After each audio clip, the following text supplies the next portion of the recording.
God, if there's anything that Frozen reminds me of, it's why I hate the cold. But I don't hate this movie. In fact, I love this movie. Hey y'all, I'm Captain JJ Whatever, and I'm talking about Disney's new, almost epic, really, Frozen. And it is awesome! I was thinking about a bunch of ice puns, but that'd be lame and stupid. Instead, I'm just gonna give you my honest thoughts. It's awesome. The music's great, the animation's gorgeous, the acting is great as well, the story is unique, and I don't know, it felt like different from your typical Disney film. I mean, it's based on a fairy tale, I think called The Snow Queen by Hans Christian Andersen, like 500 years ago. And it tells the story of these two sisters. Both are princesses. One has ice powers, and it's not really known where they came from or how they came to be, but I can sort of. But it adds a lot to the story, and I can kind of forgive why, there wasn't a backstory. And I think that was just taken away from the film. Anyways, Elsa has the ice powers, and Anna is the younger sister, a redhead, played by Kristen Bell. Anyways, one time when they were playing, so what is Elsa can sort of control it, but it's sort of triggered by emotion. Think, if anyone watches Teen Titans, think Raven. Raven's powers are based on emotion. Elsa's powers are based on emotion. Anyways, one time when they're playing, Elsa struck Anna in the head, and it caused her to have a white strand of hair. And it almost killed her. So, and it's sort of set in some fantasy world where you see trolls, and they basically cure Anna, but the strand of hair remains, and they leave her saying that, if the ice were to struck her heart, who knows what would happen, and pretty much sort of forewarned, saying, Elsa, you better learn to control these things. And she learns to partly control them by wearing gloves, but still, they can be triggered at any time. There's a lot of great music, like, obviously, I mean, this is a Disney musical.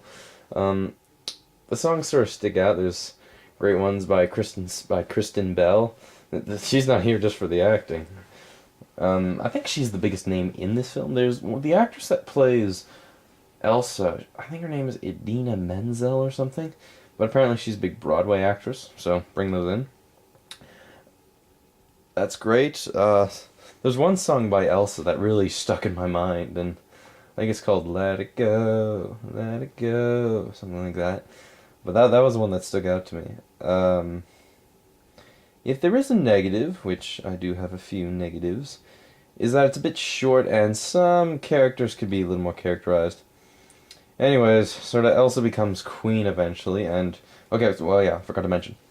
What it is, after Anna was struck in the head, this troll sort of wipes her memory clean, sort of changes some of her memories, forgetting that, Elsa had these powers, and they basically seclude one another. The king and queen seclude Elsa and kind of just leave her, lock her in a room, so she wouldn't hurt anyone. Okay, I'm just gonna stop there for a second. So yeah, it's a pretty unique story, and it gets interesting. Anna sort of goes after her after Elsa runs away to sort of be her own thing. It's also neat to see who the villain. Of course, it's a Disney film, so you're gonna get a great Disney villain. The reveal of this villain was like, it almost felt like out of left field, but I was like, wow, that's actually unique. Okay, it's not actually like, I don't like that. Elsa is not the villain of this story. She's almost like the tragic hero of this story, really. I mean, she's cursed with these things, and like she feels that the only way she can really enjoy them, take advantage of them, is when she's alone. It gets neat like that. There's a great character named Kristoff, and they make a great joke. Christopher, it's Kristoff. I'm just imagining Christoph Waltz having to say that so many times. Another great character who's Prince. And that's Snowman Olaf. Okay, apparently he's not in the he's not in the original story to this. But, he's great comic relief. He felt a little DreamWorks-esque at times, but There's some just absolutely amazing moments with him. I can forgive that. Um, and what's his name? Fen, I think. Fen the reindeer has sort of a dog-like personality. He doesn't talk or anything. He's kind of think of Maximus from Tangled in a way. Like just a he's got an he's got quite the personality. He's sort of like he's kind of like a sidekick to Kristoff. He doesn't talk, but Kristoff sort of gives him a voice sometimes. Sort of what he's looking at and thinking. Um, but out of all the animated films this year, and it's been a really weak year for animated films, this is the best one. Just hands down, this is the best animated film of this year. And take a good guess who's going to win the Oscar for Best Animated Feature. Monsters University, probably.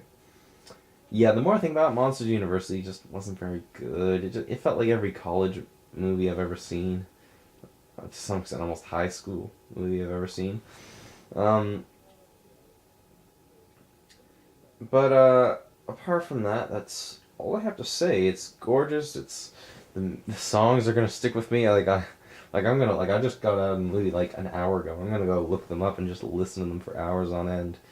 Um, Man, Disney should make more musicals. I think their next film coming out next year is Big Hero 6, which is actually based on a group of Marvel heroes. So we're gonna finally get a theatrical animated